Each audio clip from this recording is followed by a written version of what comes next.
strategies to help manage your ADHD symptoms when you're at work. Now, all in all, around about, I think 80% of people with ADHD report that in one way or another, their conditions affect their work, or at least in one way they affect their work.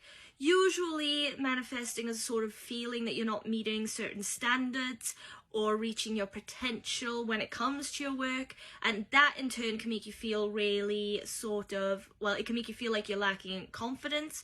It can make you feel really frustrated and like you're really not doing well. In general, it can be really affecting not just to your progress in your work, but also to your mental health and, like I said, confidence, self-esteem, and things like that. So in this video, I'm just going to talk about certain strategies that can help with certain symptoms. Say now if you're easily distracted.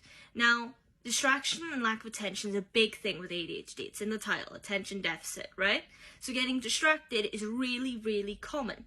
Now, it's important to also note that any of these that I bring up in these future videos, it's important that you identify when it comes to your work what symptoms affect you most negatively, which ones are the most become the most challenging for you at work when you're trying to progress, so then you can learn to manage those ones, also learning and identifying the aspects or symptoms of your ADHD that can actually be a big benefit in your work environment and lean into those. So again, easily distracted. Now, there are several ways you can manage that. One is, for instance, letting your colleagues or your manager or whoever's in charge, whoever you should go to really, that you might need at times some quiet time. Now, if it's a work environment where they're quite accommodating, then that shouldn't be hard to get around.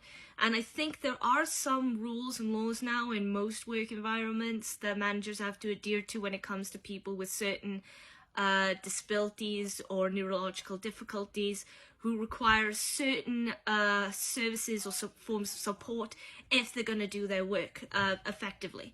So that's one way, just tell your colleagues and your management. Same happens in school, tell your teachers and perhaps other students that you're close to, your friends, librarian, whoever, that you have ADHD and that you may need quiet time because you get really, really easily distracted. If they want you at your best, then it's reasonable that they should then give you that time. You can also pre-allocate your time to a certain task and then only work on that task at that time. So that takes a little concentration, takes a little bit more of a focus and effort on your part than anybody else to basically just really commit yourself to that one thing and that one thing only until it is done. So then you're not jumping between tasks, which can then just really help make you distracted in general, because you're trying to do too many things at once. So doing one thing at a time is really helpful. Aside from that, there's also the idea of wearing earphones, and on those earphones you can either have white noise, for example, which will help you just really stay honed in the moment, or play music. Now, it might sound a bit strange, play music if you don't want to get distracted, but actually, from my perspective, from my experiences, and from loads of people I know with ADHD, music on earphones is a big help when you want to stay focused and you want to keep your attention on something.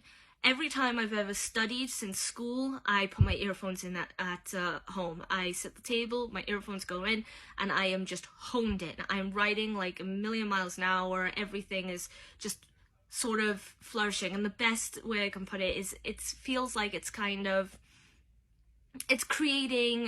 not distracting me, it's almost honing my senses.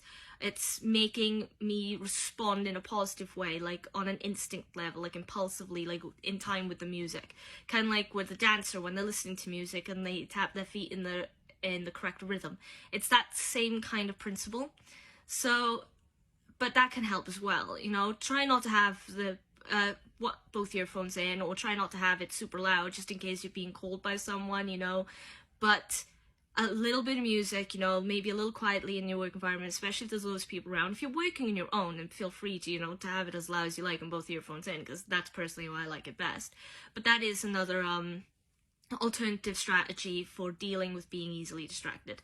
Anyway, I think that's all I want to say in this video. Now, if any of those help, please let me know in the comment section, or if there's any other strategies that can help with being easily distracted in the work environment or in the school environment, please put that in the comment section too, because it'd be really interesting. And then I'll have a look into it, and if it's something I've done myself and it's just not occurring to me right now, then I'll make a video on that too. Anyway, if you liked the video though, please leave a like, follow me here on TikTok. As I said, comments, anything you want to say, thoughts, opinions, questions, or requests for future videos. Aside from that, subscribe to the YouTube channel if you're interested, and repost this video for the sake of my channel, for the sake of me, but also, and more importantly than anything, for the sake of raising awareness and understanding when it comes to things like ADHD or autism. So, with all that having been said, I hope you enjoy the rest of your day, wherever you are, and hopefully I'll see you in the next video. Till then, bye!